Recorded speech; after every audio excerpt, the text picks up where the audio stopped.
In this lecture, I'm going to talk about composition. And I've mentioned in the previous lectures that composition is such an important part of every painting. And as we progress in the loose painting classes, you're going to want to fall back on these composition ideas and get them squared away in your mind, because getting the composition right is fundamental to a good painting. No matter how good your brushwork is or the colors are, if the composition is off, the painting is always going to be less than it could be. So first of all, training yourself to see like an artist, what this means is having good observation of a scene.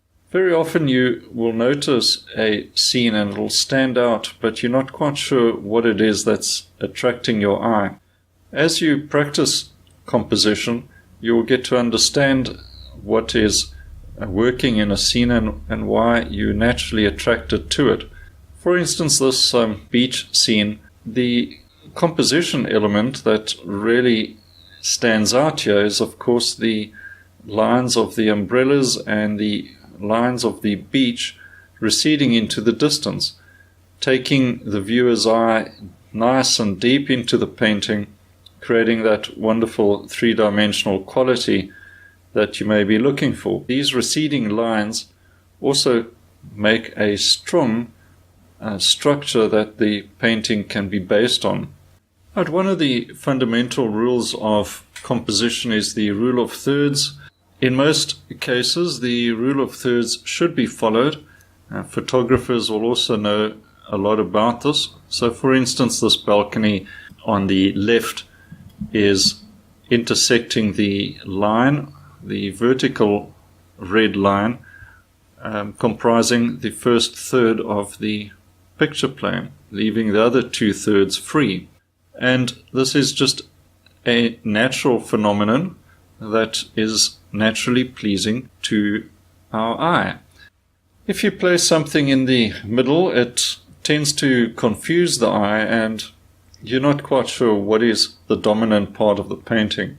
And the rule of thirds usually takes care of that. The next important thing to remember is the picture plane, and we want to keep the viewer's eye in the picture, not distract them off to the edges of the painting and so on.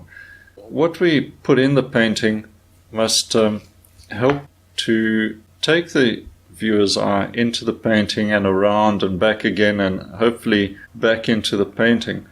So one of the ways to do this, we've already touched on, is using direction lines.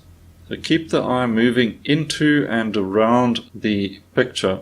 The line of the river and these rocks in the foreground recede nicely into the distance and intersecting with the tree line in the middle distance takes the eye around to the right, then the lines back to the right of the painting and naturally come back to the foreground. These are just natural elements that are always available. If you just look for them, you may have to change your viewpoint, or you may have to improvise in a scene to add natural elements like this. So there are those natural elements again, keeping the eye moving nice and deep into this painting, creating a wonderful three-dimensional element. There's also a nice diagonal line coming from right to left and intersecting with the pathway.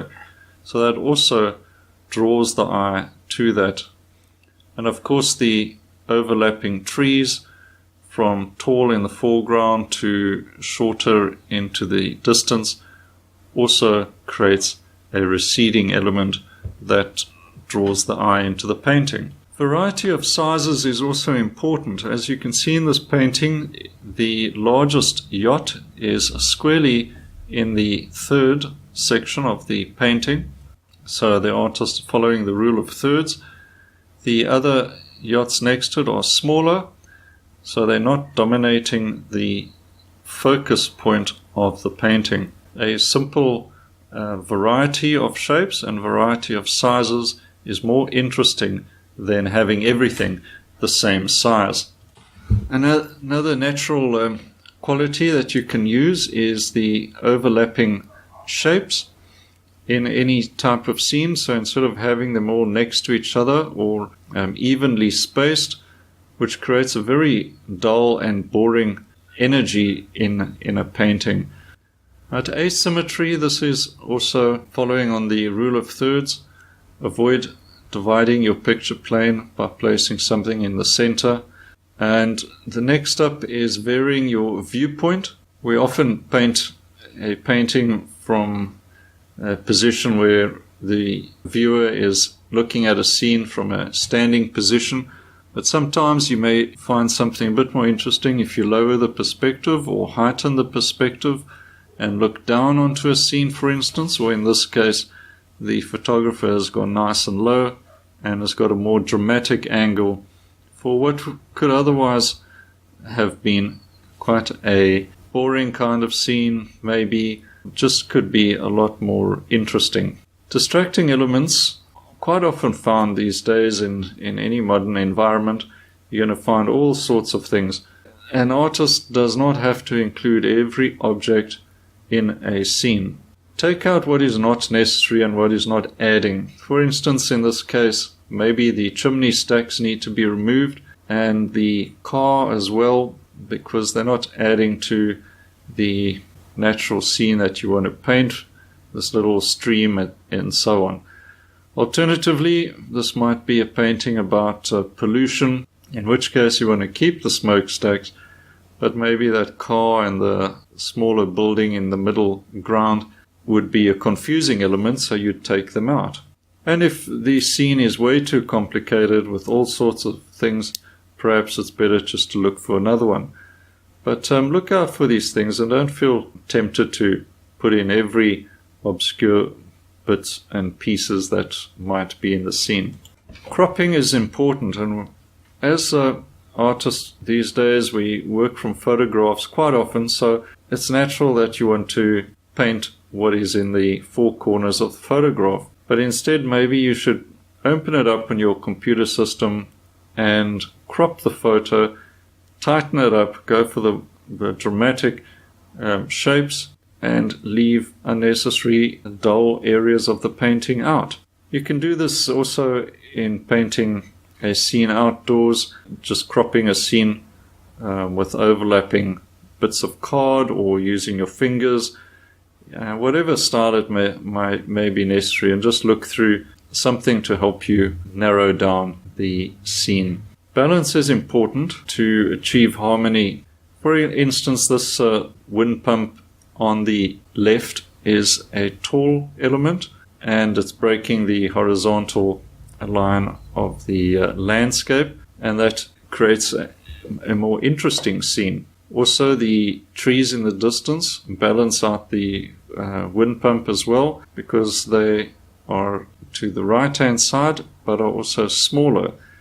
If all the trees were lined up with the wind pump of the same height, they would all create a very static type of scene. So balance doesn't mean everything being the same size, but rather balance means a harmony from large to small, vertical to horizontal. Right, once again, keeping the eye in the picture plane is important, and we want to avoid taking the eye into the corners or to the edges of the picture.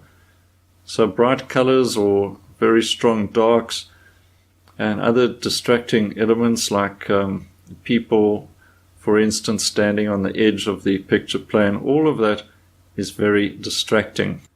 So check your painting as you proceed, look at it as a whole, see what is necessary, what needs to be cropped out or removed out or painted over or scraped back. You, as the artist, must do these things as the painting progresses. Test your composition with the notans that you've learnt of already, or your value sketches, all help to refine the composition. And then practice with lots of starts and layouts without worrying about completing the painting. Just check your composition right from the start.